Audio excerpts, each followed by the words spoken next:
And it's a very common question that I have, which is about the relationship between business and Labour, between the CBI and Labour.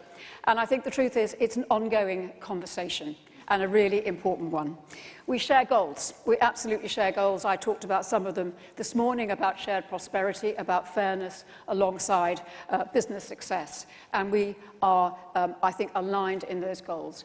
But we do have different ideas on some of the policies, and that's the conversation that we need to have, and we look forward to hearing from Jeremy Corbyn on. We want a partnership. We have talked about that, and as I said this morning, that is our question for the Leader of the Opposition this evening.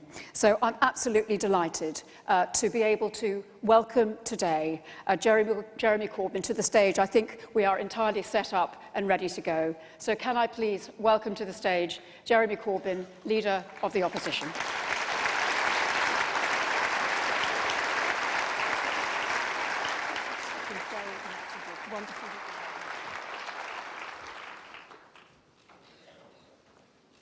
Thank you, Carolyn, for that introduction. You became the Director General of the CBI shortly before I became leader of the Labour Party. And since that time, Labour and the CBI have had actually a very constructive and fruitful working relationship, which will no doubt continue in the future as we set a path for a more successful and prosperous society in our country. So it's a pleasure to be here today, addressing you at such a crucial time in our country's politics and national life. And as I think the last gig of the day, I hope you enjoy it. It's a time of huge decisions that could shape the future of our country for a generation. Decisions about our relationship with the European Union, of course, but also about the kind of economy we want to have.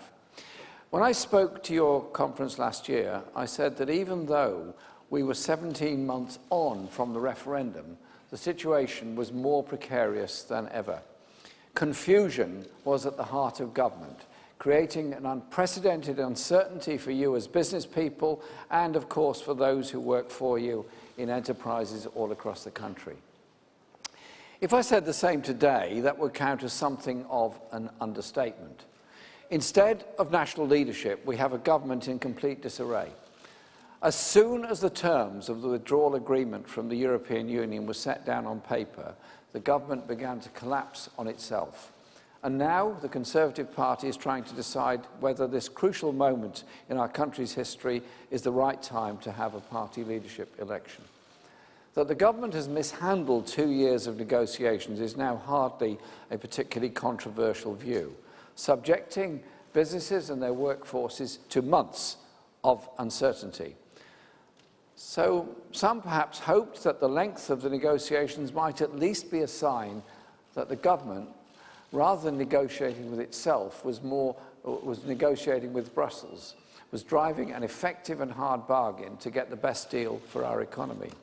Now we know the answer. After the events of the past week, many people and many businesses will be confused and very, very anxious. The Prime Minister has negotiated a botched, worst of all worlds deal, which is bad for Britain, leaving the country in an indefinite halfway house without a real say.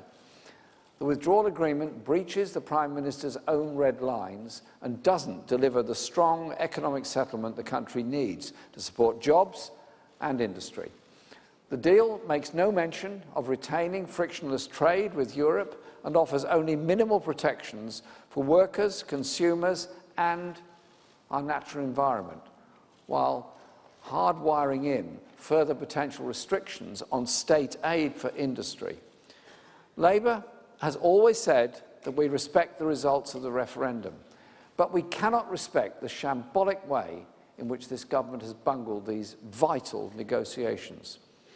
This is, after all, a deal that was immediately denounced by the Brexit Secretary, who was the one who was supposed to have negotiated it, as well as the Brexit Secretary before that, his predecessor.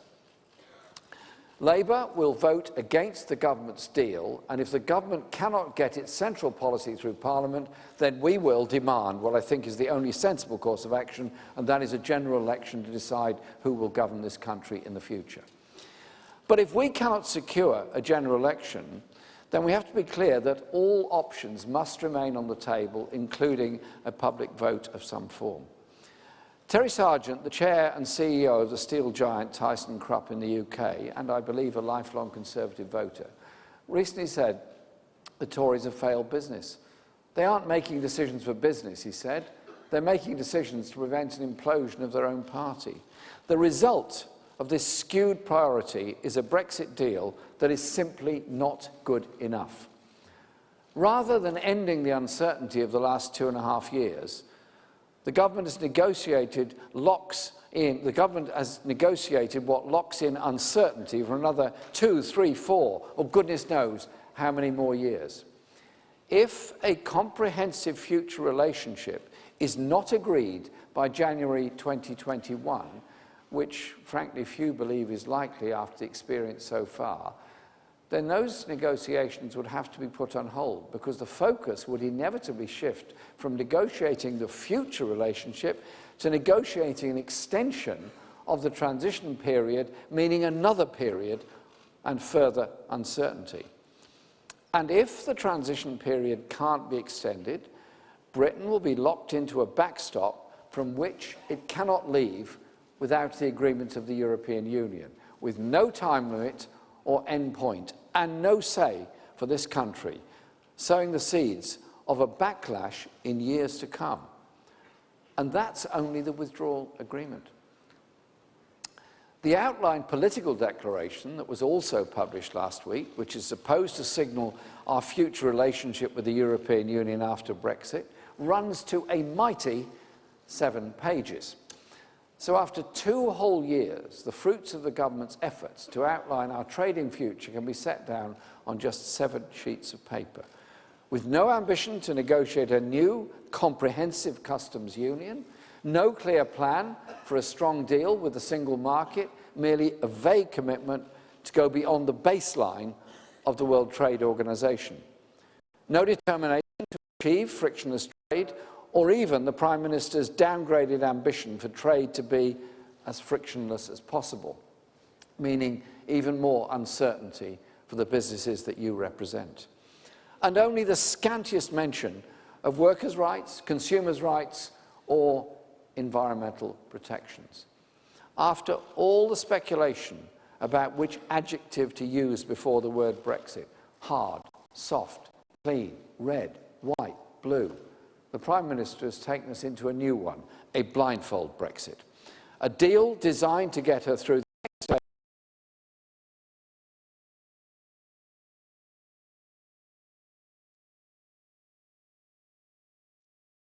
A deal with a never-defined end date. A blindfold Brexit followed by further years of botched negotiations on our future relationship with the EU. With most of our leverage already thrown away, it risks seriously damaging British industry and, of course, the wider economy that relates to that. The government is trying to force through this bad deal by threatening us all with chaos and serious damage to our economy of a no-deal outcome. But I believe the Prime Minister knows that no deal isn't a real option. Neither the Cabinet nor Parliament would endorse such an extreme and, frankly, dangerous course. Labour will not countenance a no-deal Brexit. I fully understand why business, which knows how disastrous a no-deal would be, is so concerned at that prospect, and why some might feel under pressure to support any deal, no matter how botched and half-baked, to avoid something worse. But the threat simply isn't realistic. If the government believed no deal was a genuine option, it would have made serious preparations, but it hasn't. Indeed, shortly before he quit, the former Brexit Secretary revealed that he'd only just found out that the UK is particularly reliant on the Dover-Calais crossing, because we are, as he put it, a peculiar geographic entity.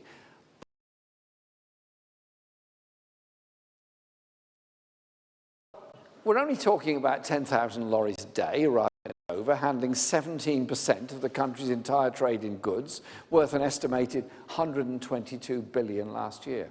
The choice between the Prime Minister's deal and the deal is designed to scare people into backing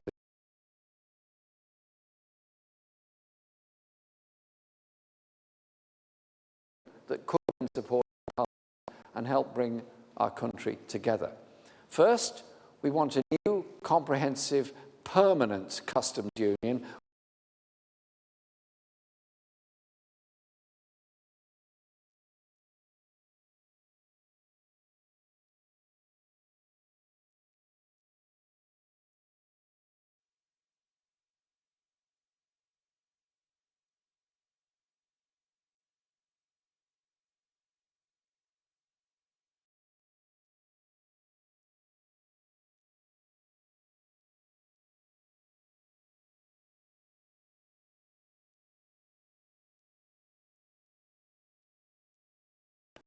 of settling for a downgraded Canada-style arrangement is an option popular only on the extremes of the Conservative Party.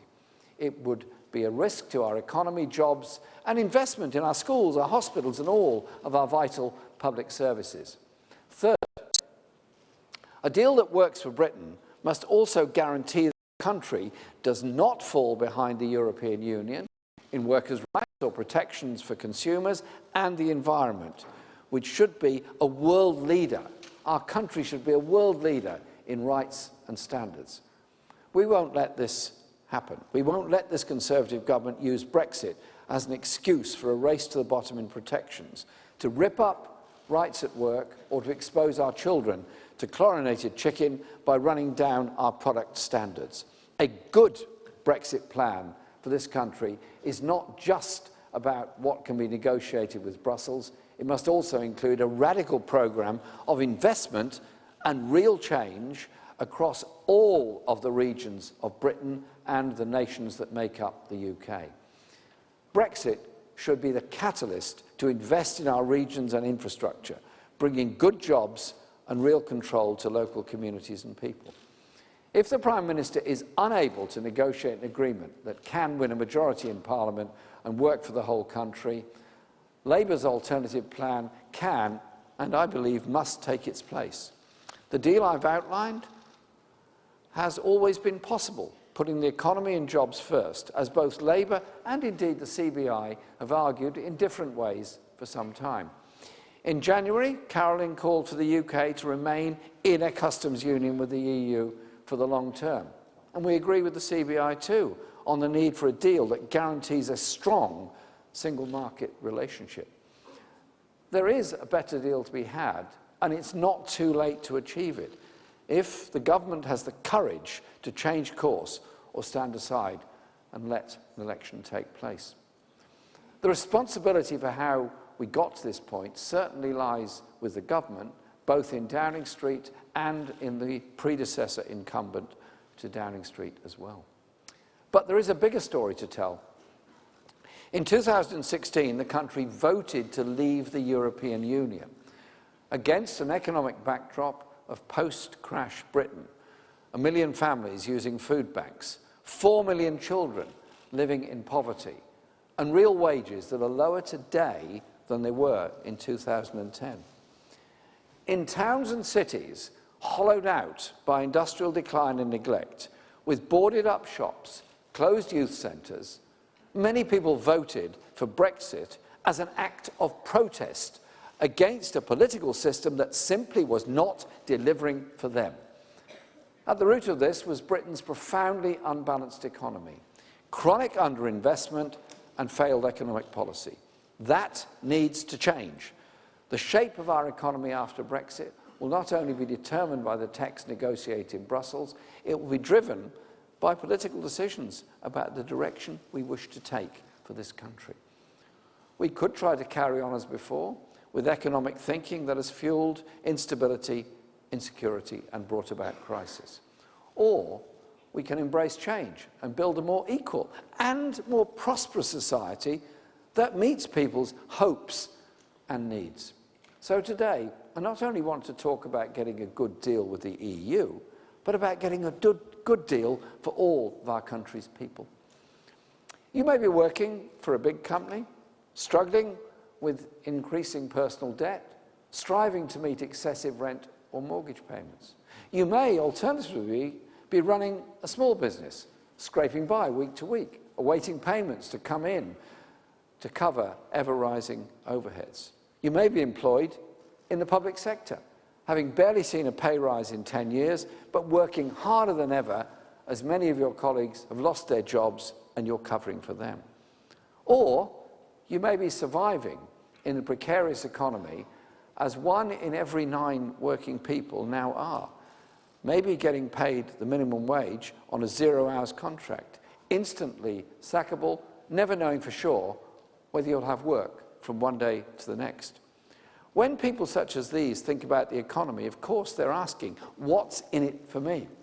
Household debt is rising, rent rising, utility bills rising, while the public services we all rely on are shrinking in terms of what they can provide. Social care, the National Health Service, and all of our children's education. Last week, and it was almost unnoticed amid the drama of cabinet resignations, Professor Philip Alston, the United Nations Special Rapporteur on Extreme Poverty and Human Rights, published a damning report on poverty in the UK. He found that a fifth of the population, amounting to 14 million people, are living in poverty. He catalogued what he described as the dramatic decline in the fortunes of the least well-off, and said our rates of child poverty, and I quote, are not just a disgrace, but a social calamity and an economic disaster. The fact is that wealth hasn't trickled down. Instead, rigid and outdated economic thinking has helped create a situation where 20% of Britain's wealth is in the hands of just 1% of the population, making us one of the most unequal countries in the European Union. Inflated boardroom bonuses haven't made our economy stronger or more successful. Corporation tax cuts haven't increased investment and growth or put more money into pay packets. And financial deregulation didn't deliver self-regulating markets, but an era-defining economic crash from which we are still struggling to recover. It could not be clearer. Business as usual is not working. And when the rules of the game aren't working for the overwhelming majority, the rules of the game need to change.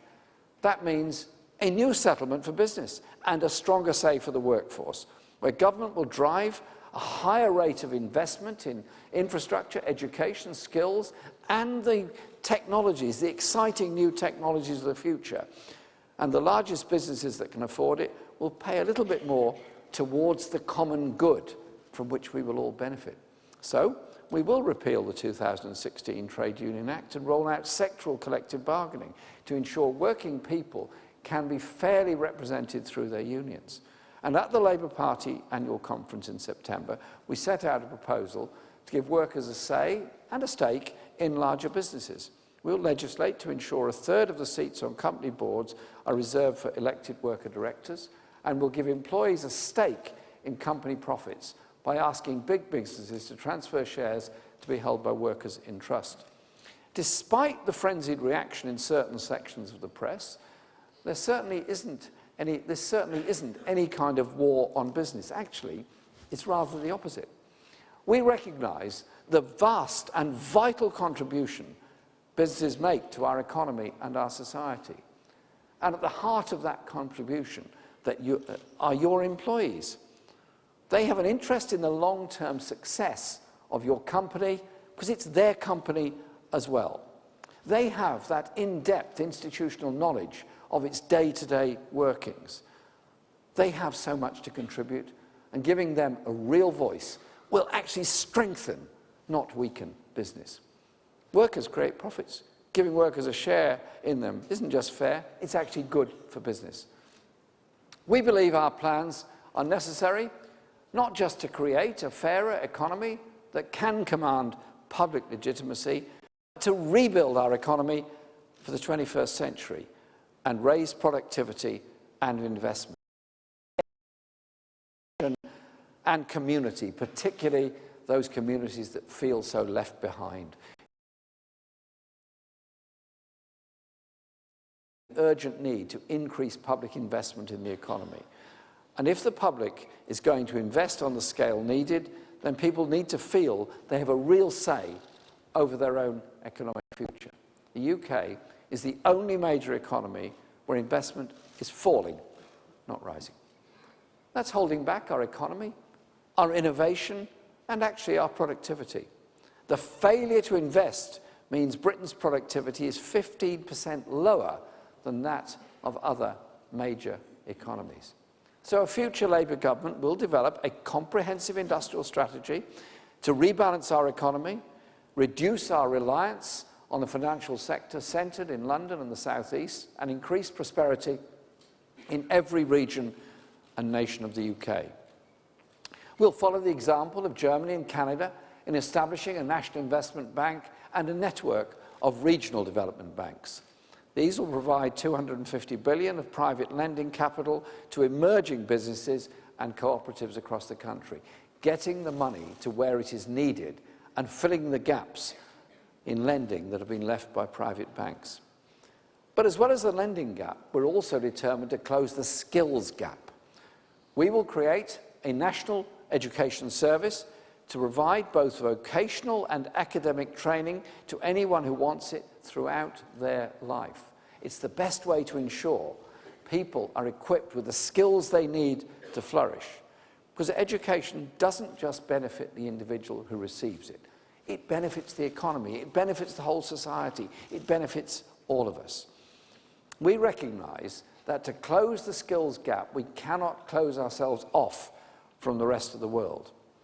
So when others, Tories, talk about high-skilled immigration, what they actually mean is high-wage immigration. That won't solve the shortage of nurses, care workers and builders who desperately need and are vital to rebuilding an economy that works for all. Many sectors, agriculture and others, are very, very concerned about what is happening to them in the future. There is nothing to gain from false competition between good and bad migration, which only whips up division and hatred. Having seen the consequence of this government's hostile environment with the Windrush scandal, few will be convinced that this government is capable of delivering either a fair or efficient migration system. Britain's infrastructure, roads, railways, telecommunications, desperately need upgrade, which is why Labour is also planning to create a national transformation fund. This will provide a further $250 billion, making sure we have the infrastructure we need to achieve our potential. We've been talking a lot today about the urgency and importance of choices we face over Brexit. But in a very real sense, the most serious and pressing challenge we face of all, for all of us, is the potential decimation of our planet. That's why, in response to many reports over many years and the recent IPCC report, our policy to aim for 60% of heat and electricity to come from low-carbon or renewable sources by 2030 and to achieve net zero emission before 2050 is, I think, the right one. The Conservative government has overseen a 56% fall in investment in renewable energy over the last year. Our government will put environment centre stage. That doesn't have to mean sacrifice. It's actually a huge opportunity for businesses, jobs and communities. We will create 400,000 high-skilled, well-paid green jobs, cutting emissions and generating employment at the same time by increasing the production of offshore wind power sevenfold, doubling onshore wind power, trebling solar power and launching a £12 billion fund for home insulation. These are, I concede, bold plans, but they are necessary if we're to meet the climate crisis head-on, which will not spare any of us, it will affect every single one of us, and upgrade our economy at the same time for the 21st century. To tackle the greatest challenges facing our country today, we shouldn't fear change, we should embrace it. Deep-seated change is needed to avoid a damaging Brexit that will hurt enterprise, jobs and living standards, and instead use it as a catalyst for economic transformation. Change is needed to prevent the destruction of our environment that endangers all of our futures and all of our children's futures. And change is needed to tackle the huge inequality that has distorted the economy and in so many ways fractured our society. A senior figure in public life recently warned, an economy in which the returns to capital are greater than the returns to labour is one in which support for capitalism is going to decline. No, that's not a quote from John McDonnell or anybody else in the shadow cabinet. They're the words of former Conservative Chancellor George Osborne. And he was absolutely right. Businesses in Britain today face a great future if they embrace the changes we need for our economy and our society. We're ready to lead that change, and I invite you to join us to make that change together, to rebuild our economy for our country. So it really does work for the many, really does work for everybody, not just for a few people. Thank you very much for inviting me here today. It's a real pleasure to be present with you.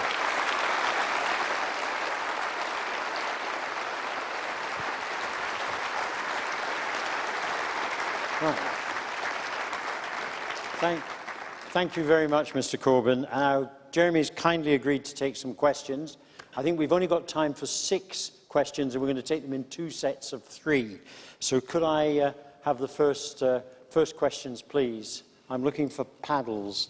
There's one up here, paddle number 3, and paddle number 4, and where's another one? And paddle number 1. So can we have sort of 4 and 3, 3 and 4 and 1, please, first? Yes, Lewis Goodall, Sky News. Mr. Corbyn, you talk about the dangers of uncertainty, but I'm sure many of the business people in this room fear most the uncertainty that, of course, would be engendered and caused by a no-deal Brexit.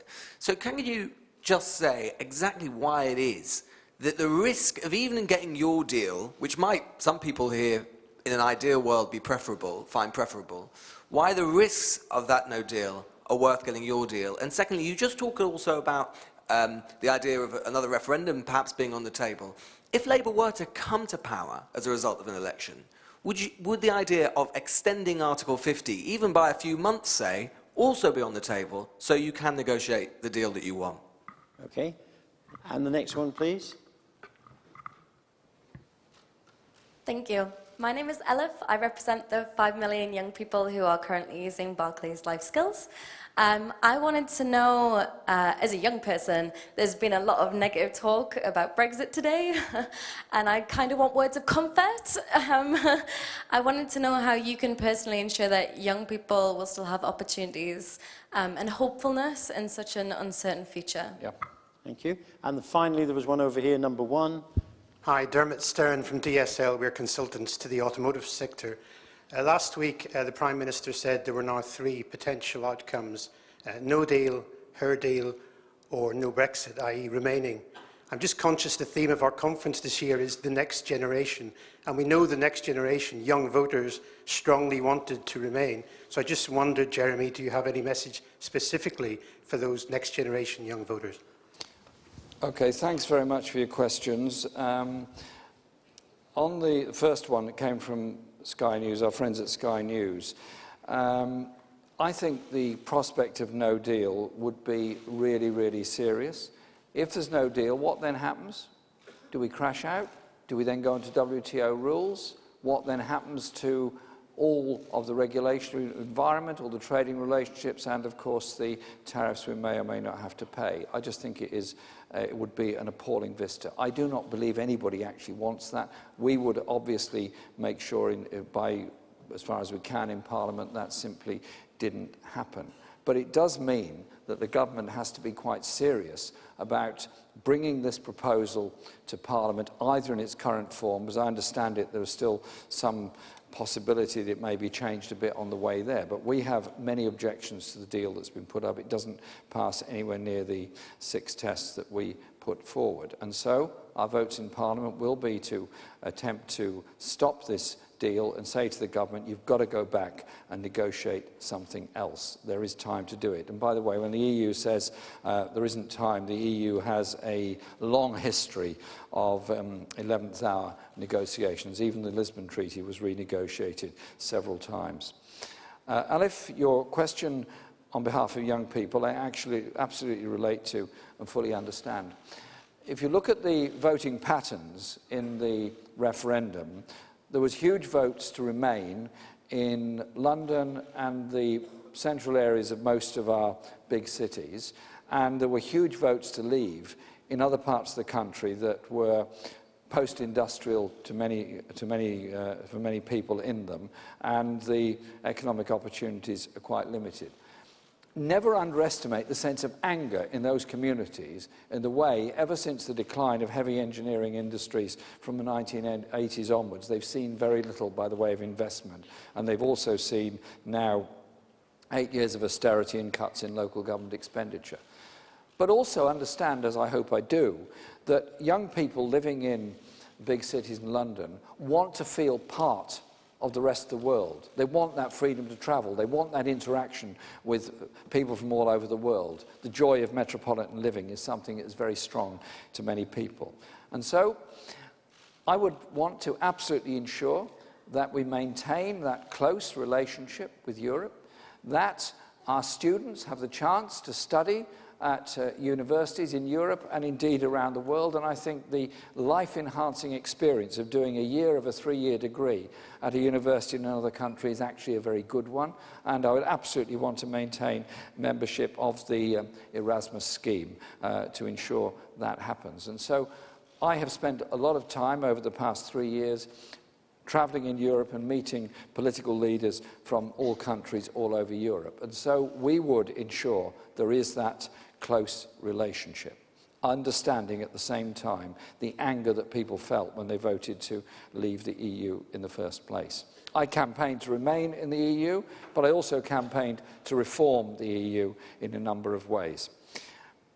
The other question that was raised about the leave or no leave options. Well, if this government collapses and we have a general election, then we will obviously fight the general election on the kind of investment-led society that we would want to live in and the relationship we'd have with the rest of the world. Our party conference discussed this at some length, and everyone predicted the party conference would split apart. It didn't, absolutely not. It came together around a comprehensive position, which is the one that I've outlined on the trade relationship and a customs union, a permanent customs union with the European Union, and that we would leave all the options on the table. I lead a party, but I'm not a dictator to that party, but I've made it very clear those options are on the table. I don't want our country to be cut off from the rest of the world. I want our country to be an open, welcoming place that does relate to the rest of the world. And I think that's what the vast majority of young people across this country want. And so I think what we've put forward actually does unite people, does bring people together, and does give real hope for the future. And the chair is hovering, so he wants me to stop so he can take 3 more questions. Thank you. Right, can we have 3 crisp questions, please, so that we make use of our remaining time? We've got number 3 again, number 2, and can we have one on the other side? Number 4 again, I guess. Yeah, that's it. And so please keep the questions crisp and to the point so that Jeremy's got a chance to answer them. Thank you. Jenny Gray, ITV News. You've outlined your plan, Mr Corbyn, to negotiate a Labour Brexit deal with the EU to replace what you describe as Theresa May's blindfold Brexit. Why would your proposed deal be any easier to negotiate with the EU in terms of getting a better deal than Theresa May's deal? Okay.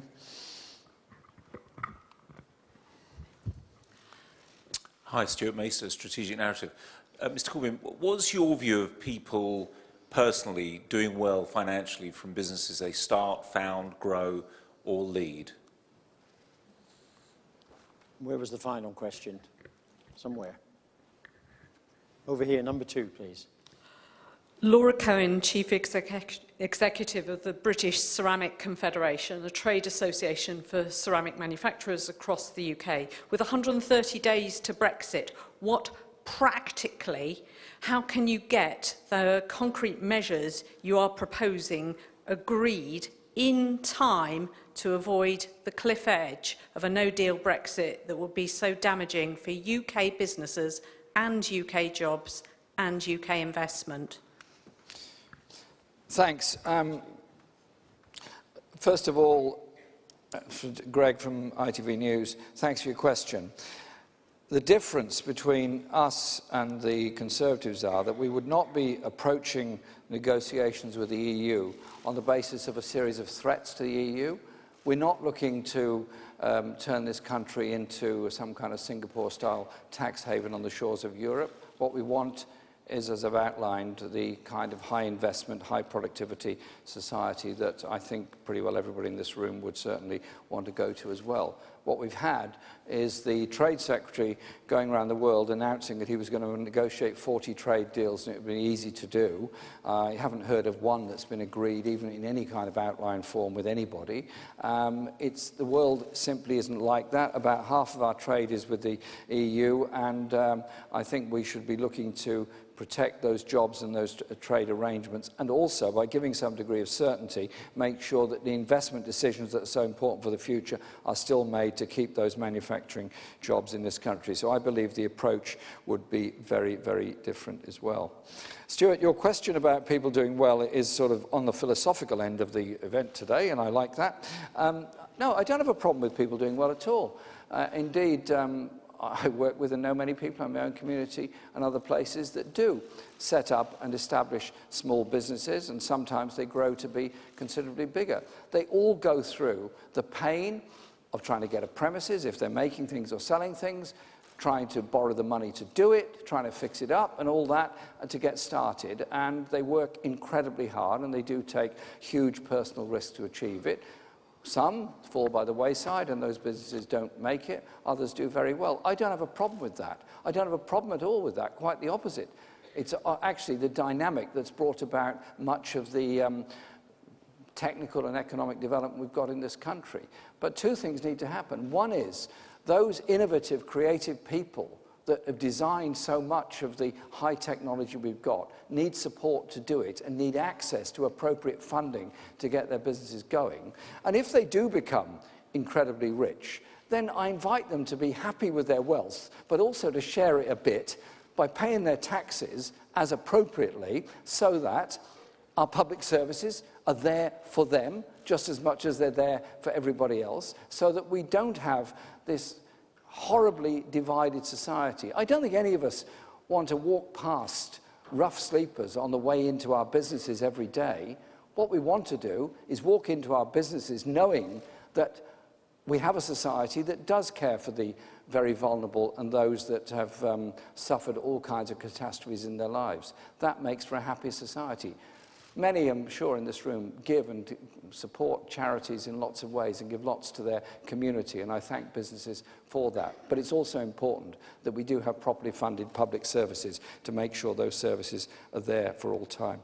Laura, your question about the urgency of it from the Ceramics Federation. First of all, well done on the Ceramics Federation for the innovation, the work that you do, and the high-quality products you produce that have changed to some extent from the mass production of the 18th, 19th, 20th century into the very high-quality, fantastic stuff you produce at the moment, and the growth of that industry. You're right, there is 130 days to go. You're right, there has to be a sense of urgency about it. That's why I say to the government and the Prime Minister, the deal you've offered is clearly not acceptable. You must be able to see that. You must have done the sums in Parliament.